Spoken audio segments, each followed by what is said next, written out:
Welcome everyone, मैं हूँ प्रतीक्षा। Guys, आप सभी लोगों ने रोबोट्स तो देखे होंगे, लेकिन क्या हो कि अगर ये ही रोबोट सोचने और समझने की भी स्ट्रेंथ रखे और अगर इनकी ऐसी ही पावर किसी गलत हाथ में लग जाए, तब वो लोग रोबोट के साथ में क्या कुछ नहीं करा सकते। हालांकि प्रेजेंट टाइम में किसी ने भी ऐसे रियल रोबोट नहीं देखे हैं जो कि सोचने समझने की स्ट्रेंथ रखते हों। तो चलिए फिर बिना प्रतीक्षा कराए आज मैं आप सभी लोगों को ऐसे ही एक रोबोट से मिलवाती हूँ। मूवी की स्टार्टिंग में हमें बताया जाता है कि वैसे तो पूरे अर्थ पे क्राइम रेट बढ़ते ही जा रहे थे, लेकिन एक ऐसा शहर था हैंसबर्ग जिसके अंदर ये सारे क्राइम कुछ दिनों में खत्म होने वाले थे। हैंसबर्ग के अंदर एक कंपनी जो कि रोबोट्स बना रही थी, उसी का एक इंजीनियर डियोन विल्सन ने एक आर्मी रोबोट्स बनाए थे जो कि सक्सेसफुल हुए और गवर्नमेंट ने इन रोबोट्स को अप्रूव कर दिया, जिसके बाद कई क्राइम रेट्स कम हो गई। पुलिस वाले अब रोबोट्स को आके रख के क्राइम्स को कम करने के लिए चाहते। लोगों में अब रोबोट्स का डर बैठ चुका था। हैंसबर्ग रोबोकॉप को यूज करने वाली पहली सिटी बन चुकी थी। डियोन जिस कंपनी में काम किया करता था उस कंपनी का नाम टेट्रावेल था।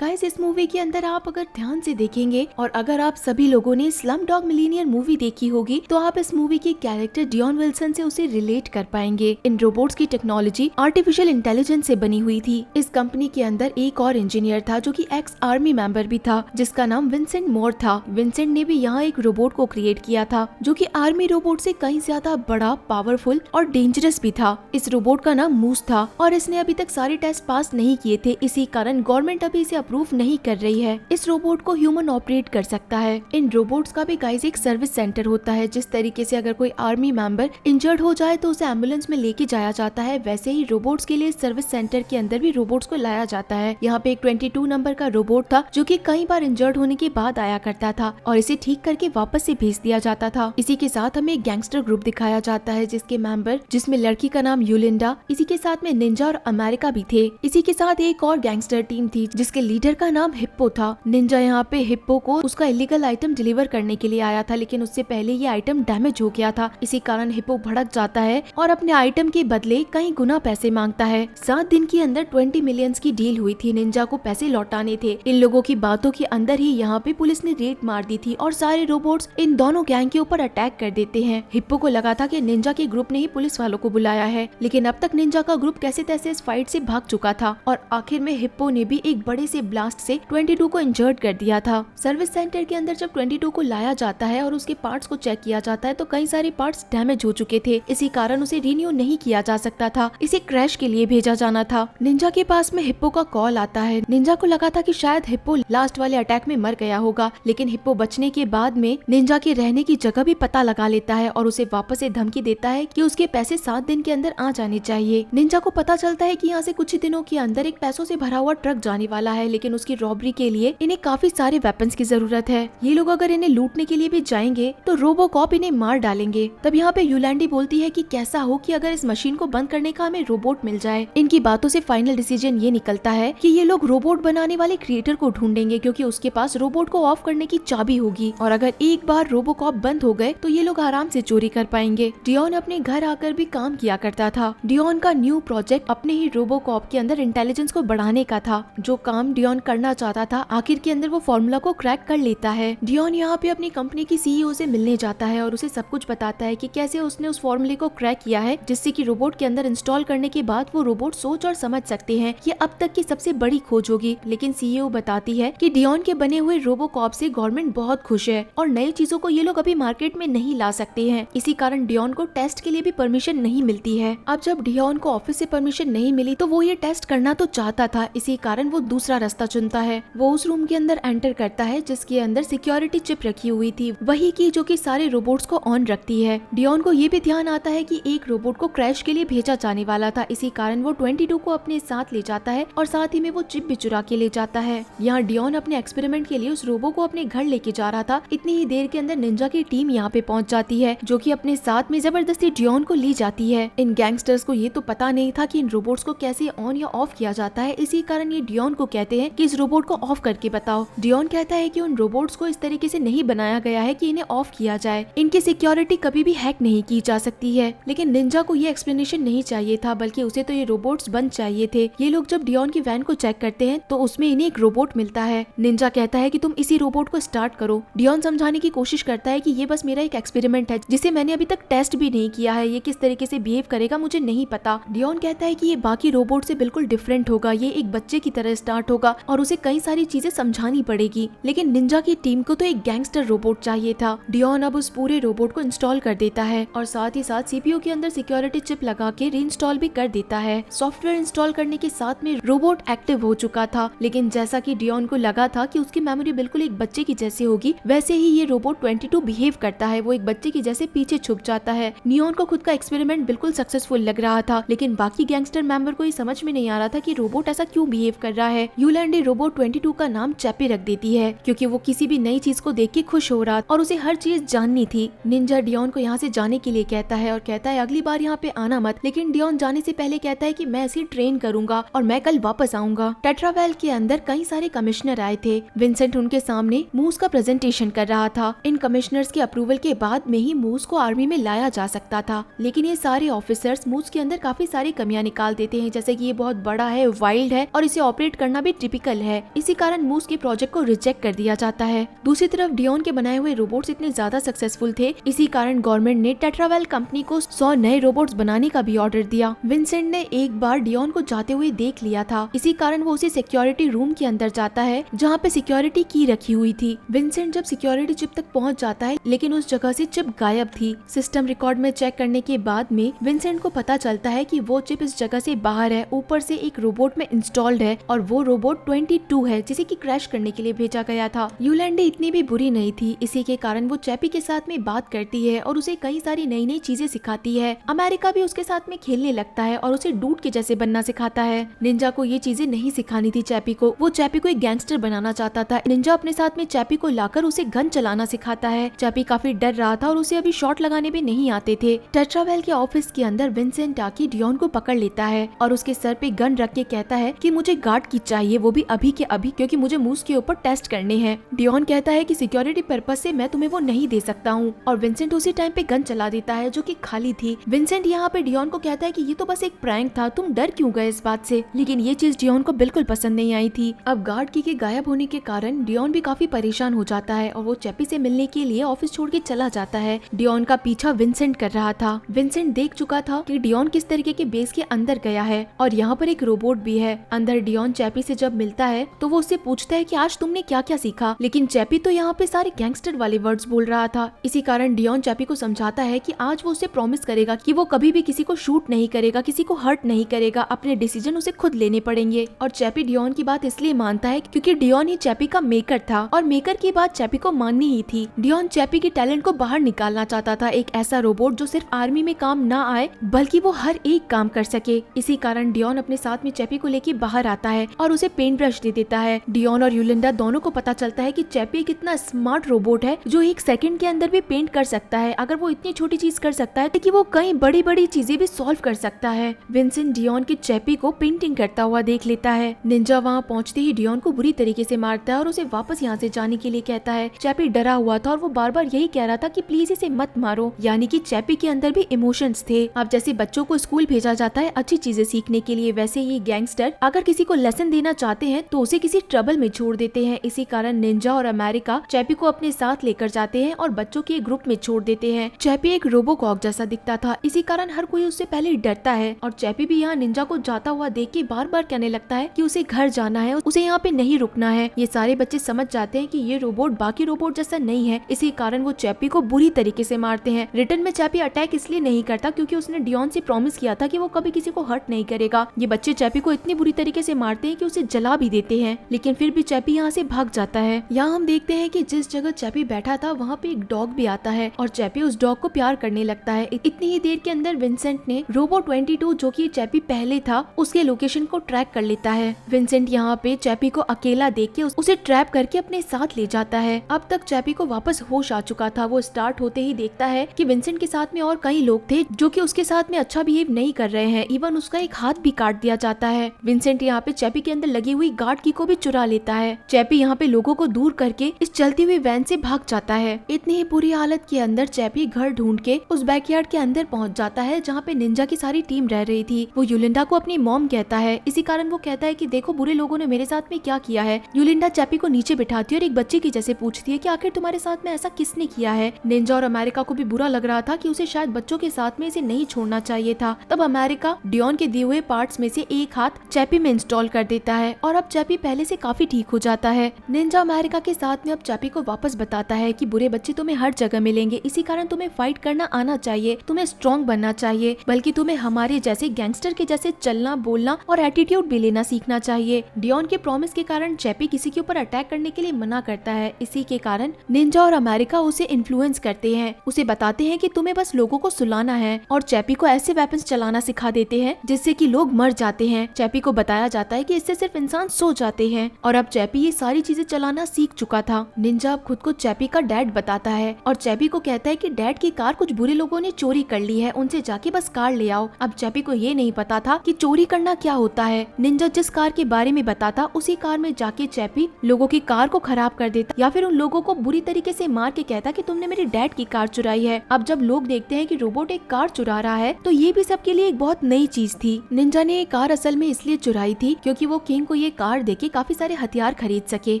उसे आगे जाके एक बड़ी चोरी करनी थी। निंजा अपने साथ में चैपी को ऊपर लेके नहीं जाता है और किंग को कार हैंडओवर करके काफी सारी गन्स ले लेता है। चैपी यहाँ पे एक डॉग को प्यार कर रहा था जबकि ये डॉग भी मर चुका था। निंजा आके बताता है कि दुनिया में दो तरह के लोग होते हैं, एक वो डॉग जो कि अच्छी तरीके से घूम फिर रहा है और एक ये दूसरा डॉग जो कि मर चुका है। अब तुम बताओ तुम्हें कैसे रहना है। निंजा कहता है कि ये दुनिया बहुत बुरी है, अगर तुम्हें जिंदा रहना है तो तुम्हें उस दूसरे डॉग के जैसे बनना होगा। अमेरिका ने चैपी को समझाया था कि उसकी बॉडी एक मेटल बॉडी है तो वो कभी नहीं मरेगा, लेकिन तब निंजा चैपी को उसकी बैटरी दिखाता है और डियोन के लिए इन्फ्लुएंस करता है कि डियोन ने तुम्हें एक ऐसी बॉडी दी जिसकी बैटरी खत्म होते ही तुम मर जाओगे और तुम्हारी इस बैटरी को चेंज भी नहीं किया जा सकता है। चैपी को लगता है कि इसका जरूर कोई सॉल्यूशन होगा, डियोन नहीं करेगा तो चैपी खुद इस चीज का कोई सॉल्यूशन निकाल लेगा। निंजा कहता है कि मैं तुम्हारे लिए काम कर सकता हूँ, उसके लिए हमें बहुत सारे पैसे चाहिए और उन पैसों से मैं तुम्हें नई बॉडी ला दूंगा। निंजा उस नई बॉडी पे लगने वाले पैसे के लिए चैपी को समझा देता है कि हमें काफी मेहनत करनी पड़ेगी। डियोन को पता था कि निंजा और उसके लोग चैपी को यहाँ से लेकर जाने नहीं देंगे, इसी कारण डियोन एक गन परचेज करता है कि अगर उसे कोई चैपी को नहीं लेके जाने देगा तो वो गन चला देगा।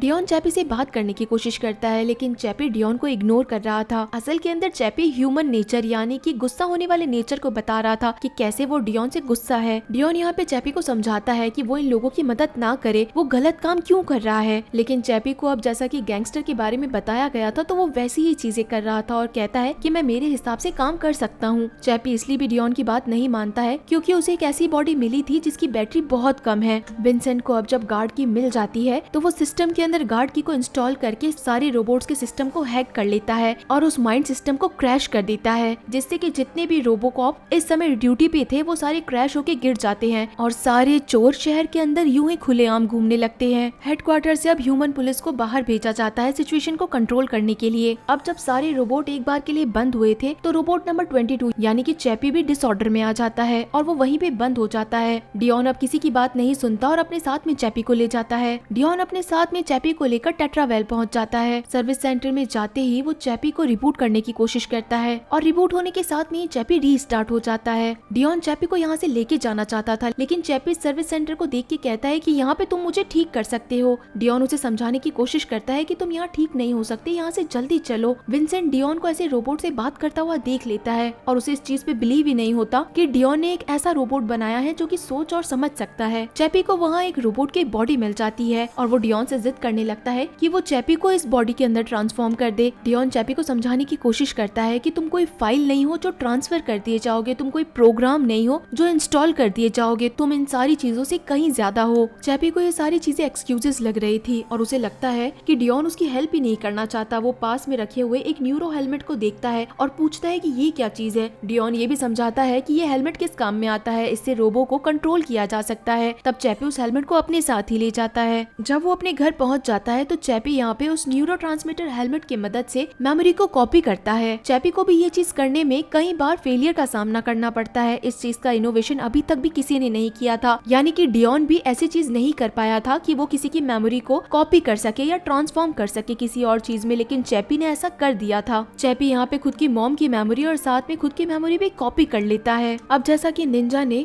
चैपी से प्रॉमिस किया था कि वो उसके लिए एक बॉडी ला के देगा, इसी कारण चैपी निंजा के साथ में चोरी करने के लिए चला जाता है। चैपी यहाँ पे चोरी करने में मदद करता है, वो ऑफिसर्स को बाहर निकालता है और वेपन्स की मदद से इंजर्ड कर देता है। चैपी को ये नहीं पता था कि ह्यूमंस इन चीजों से इंजर्ड हो जाते हैं, लेकिन पेन के अंदर रोते हुए ऑफिसर को देख के चैपी को पता चल जाता है कि ये ह्यूमन सोया नहीं है बल्कि वो इंजर्ड है। लेकिन चैपी निंजा के कहने पे सारे पैसों को दूसरी गाड़ी में डाल के वहाँ से चला जाता है। ये सारी चीज न्यूज में भी कैप्चर होके हर कोई देख रहा था कि एक रोबोट जो कि पहले एक पुलिस के अंदर काम किया करता था, वो अब गैंगस्टर के साथ में मिलके चोरी कर रहा है। डियोन को विश्वास ही नहीं होता कि निंजा उसे अपने साथ ले गया, वो भी चोरी करने के लिए। विंसेंट इसी मौके का फायदा उठाता है और अपनी कंपनी की सीईओ के पास जाके कहता है कि इन सारे रोबोट्स को बंद कर देना चाहिए, इन रोबोट्स के अंदर कोई टेक्निकल प्रॉब्लम है। डियोन के बनाए हुए रोबोट्स को अब आप आउट कर दीजिए, इससे अच्छा है कि अब आप मूस को बाहर ले आइए, मैं उसे अभी बाहर निकाल के सारे क्रिमिनल्स को मार दूंगा। सीईओ भी इतना ज्यादा गुस्से में थी कि वो विंसेंट को अब ऑर्डर दे देती है अपने मूस को बाहर निकालने के लिए और साथ ही में चैपी को मारने के लिए भी। विंसेंट यहाँ पे अपने रोबो के पास पहुँच जाता है और न्यूरोट्रांसमीटर हेलमेट पहनने के बाद में वो मूस को लॉन्च कर देता है। डियोन को भी ये बात पता चल चुकी थी, इसी कारण वो अपनी कंपनी में पड़े वेपन्स को लेके चैपी की जान बचाने के लिए भागता है। डियोन यहाँ पे आते ही चैपी को समझाने लगता है कि यहाँ एक बहुत बड़ा जाइंट रोबोट उसे मारने के लिए आ रहा है, लेकिन चैपी किसी को भी मारने के लिए मना कर देता है। डियोन को ये भी समझ नहीं आता कि अब चैपी को कहने के बावजूद वो किसी को क्यों नहीं मार रहा है। इतनी ही देर के अंदर यहाँ पे निंजा की गैंग भी पहुँच जाती है। एक साथ में यहाँ पे निंजा की गैंग और दूसरा रोबोट सभी के बीच में वॉर स्टार्ट हो जाती है। फाइट स्टार्ट होने के बाद में मूस जो कि सबसे वाइल्ड रोबोट था, वो अमेरिका का सर उसकी बॉडी से अलग कर देता है और अब डियोन को भी गोली लग चुकी थी। यहाँ चैपी को कुछ समझ नहीं आता कि वो किसको जाके संभाले। चैपी यहाँ पे यूलैंडी, निंजा और डियोन तीनों को लेके जाने वाला था और कई सारे शूट के बाद में मूस का कैमरा भी खराब हो गया था। इसी कारण विंसेंट ने बॉडी हीट टेम्परेचर ऑन कर दिया था। बॉडी हीट टेम्परेचर से पता चल जाएगा कि आसपास कौन है। निंजा यहाँ पे यूलैंडी को कहता है कि रोबो और डियोन को लेके यहाँ से बाहर जाओ, मैं इस रोबोट का ध्यान भटकाऊंगा। मूस नीचे पहुँच चुका था और निंजा को मारने वाला था, लेकिन इतनी ही देर में यूलैंडी एक बहुत बड़ा ब्लास्टर लेके मूस को उड़ा देती है। लेकिन मूस एक ऐसा रोबोट था जो कि कभी डिस्ट्रॉय नहीं हो सकता था, इसी कारण वो वापस से गन चलाना शुरू करता है। इसके कारण यूलैंडी को गोलियां लग जाती है। अब यूलैंडी चैपी की मॉम थी और ऐसे मॉम को मरता हुआ देख के चैपी अपने हाथ में एक रिमोट लेता है और चैपी पहले ही एक बॉम्ब को मूस की बॉडी पे लगा चुका था। बटन प्रेस करते ही मूस बहुत बड़े धमाके के साथ में ब्लास्ट होता है और इसी के साथ उसके कई सारे फंक्शंस चलने बंद हो जाते हैं। विंसेंट को समझ में नहीं आता कि आखिर कैसे उसके रोबोट को एक ही झटके में खत्म कर दिया गया है। चैपी को लगता है कि डियोन को ट्रांसफॉर्म किया जा सकता है। अब ह्यूमन को ट्रांसफॉर्म करने की टेक्नोलॉजी अभी तक किसी ने नहीं बनाई थी। शायद चैपी को डियोन को हॉस्पिटल लेके जाना चाहिए था, लेकिन चैपी डियोन को अपने साथ में लेके टेट्रावेल पहुंच जाता है। विंसेंट इन दोनों के आते ही अटैक करना शुरू करता है, लेकिन चैपी इतना ज्यादा गुस्से में था कि वो विंसेंट के ऊपर अटैक करता है और उसे बहुत बुरी तरीके से मारता है। चैपी डियोन को बचाने के लिए उसे न्यूरोट्रांसमीटर का हेलमेट पहनाता है और उसके बाद में प्रोग्राम स्टार्ट कर देता है। चैपी का एक्सपेरिमेंट अब तक का सबसे बड़ा एक्सपेरिमेंट था, क्योंकि वो रोबोट को ट्रांसफर नहीं कर रहा था बल्कि एक इंसानी दिमाग को ट्रांसफर कर रहा था, यानी कि इंसान के दिमाग की सारी मेमोरी को एक गार्ड की में ट्रांसफर करना। चैपी के ऐसा करते ही डियोन एक दूसरी रोबो बॉडी में पहुंच जाता है और डियोन को बिलीव नहीं होता कि अब उसके पास में इंसानी बॉडी होने की बजाय एक रोबो बॉडी है। अब यहाँ पे चैपी कहता है कि डियोन प्लीज तुम भी मुझे किसी दूसरी बॉडी में ट्रांसफॉर्म कर दो। डियोन समझ चुका था कि उसे क्या करना है। चैपी डरा हुआ था, लेकिन फिर भी वो न्यूरोट्रांसमीटर पहनता है और कहता है कि हम दोनों जल्द ही बाहर मिलते हैं। डियोन चैपी को एक रोबोट में ट्रांसफॉर्म कर देता है और वहाँ से भाग जाता है। जैसे ही बाहर डियोन आता है तभी उसे वहाँ चैपी मिल जाता है, क्योंकि ये पास ही का रोबोट था। इन दोनों के ये एक्सपेरिमेंट फाइनली सक्सेसफुल रहे। ये दोनों जब निंजा के पास पहुँचते हैं तो निंजा यहाँ पे यूलिंडा का फ्यूनरल कर रहा था, लेकिन चैपी को अपनी मॉम से बहुत प्यार था। इसी कारण वो कहता है कि मॉम मैं आपको दूसरी दुनिया में जाने नहीं दूंगा। यूलिंडा की सारी मेमोरीज कॉपी हो रखी थी। इसी कारण चैपी टेट्रावेल के रोबोट्स को हैक करता है और वहाँ से एक नई चिप बनाता है और एक नए रोबोट के अंदर सारी चीजों को ट्रांसफॉर्म कर देता है, जिससे कि यूलिंडा जिंदा हो जाती है। और इसी के साथ गाइस ये शानदार मूवी यहीं पे खत्म हो जाती है। तो आप सभी लोगों को ये मूवी कैसी लगी मुझे जरूर बताइएगा। गाइस अगर आप सभी लोगों को रोबोट्स की मूवीज पसंद है तो मुझे कमेंट सेक्शन में बताइएगा कि आपको किस मूवी का एक्सप्लेनेशन चाहिए। तो चलिए फिर मिलते हैं आप सभी लोगों से आपकी डिमांड में। तब तक के लिए टाटा।